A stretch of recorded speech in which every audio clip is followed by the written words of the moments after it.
Hi all, this is day 81. Like this is second video. I have recording of second example.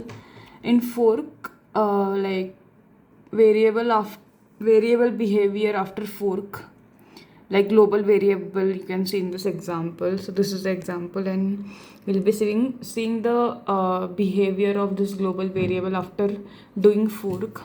So if you can go to Xcali, this is the I have broken down the example in for my understanding and explanation. Let me go to Claude and explain first. So, okay, fine. So this is the example. So my question was like it is printing same logical address but values are different. So what they have given explanation is so the same address because of virtual memory. Okay, so because of fork, copy of the process would basic concept of fork is it replicates the original process, right? So it replicates a virtual address or logical address as well. That's why the both process gets the same address. So here also they have explained the same thing. Child gets exact copy of parents memory including same addresses. Then both like they get same addresses as of original process, but they change their value, modify their value separately. Why same logical address? Because every process has its own or virtual address space. Parent virtual memory, child virtual memory, different physical location. Physical address would be like different, but same virtual address. After this, think of it like two people live in this is the real time example they have given to understand why logical address is same and physical address is different. So like they have given analogy of two people living in different cities but both have house number 5, same house number is logical address you can relate, and completely different physical locations. House number is same but exact house would be different, right? It won't be the same house, it's just the same house number in different area. That's how logical memory or virtual memory is. So logical address is same, values are physical addresses different, and values that modified in the program are different. So they have again repeating the same mistake. The logical address is same because of the fork concept only. Once you fork the original, we get a child process, and in that child process it copies the logical address of parent as well, which would be same. So that's the reason. There was one line in the notes like changes in child copy don't affect parent and vice versa. Like once the fork is executed, right, we get replica of the original process, but it doesn't, values in both process doesn't affect each other. And reason is both have their own copy. Like child has all the thing which are in parent process, so both have their own copy, and they end up like modify all the values independently. Key point: when child a changed to 55, parent a is still 45.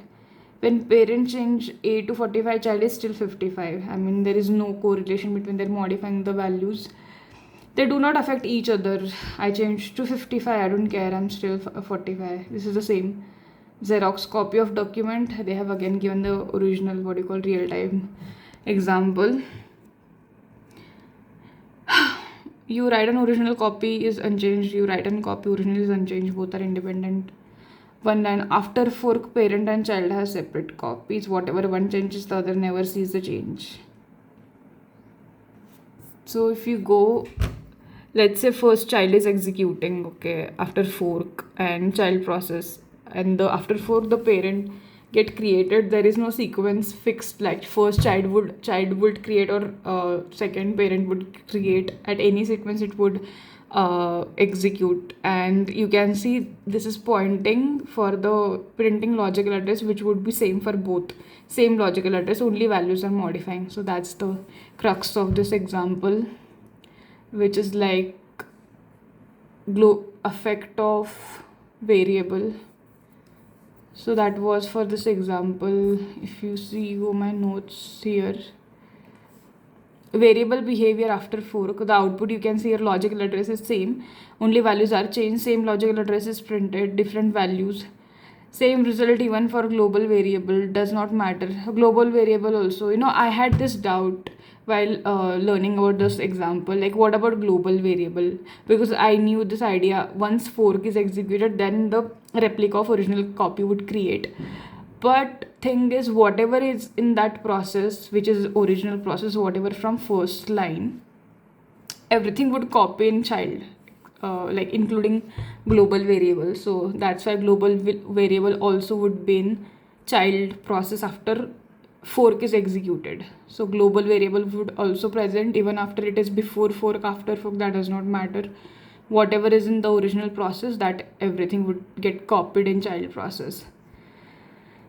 So that's the that's all for this example. I'll cover the next example in next video. I hope it helps people. uh, yeah, I do hope that it does helps to people understanding these are very small example. I'm deliberately doing the different videos because I don't want to mix everything in same video. It would, like, for my reference also, and for people who are studying, if it helps people, that's great thing. So do support my channel, and thank you guys for watching. If you are watching this content, thank you.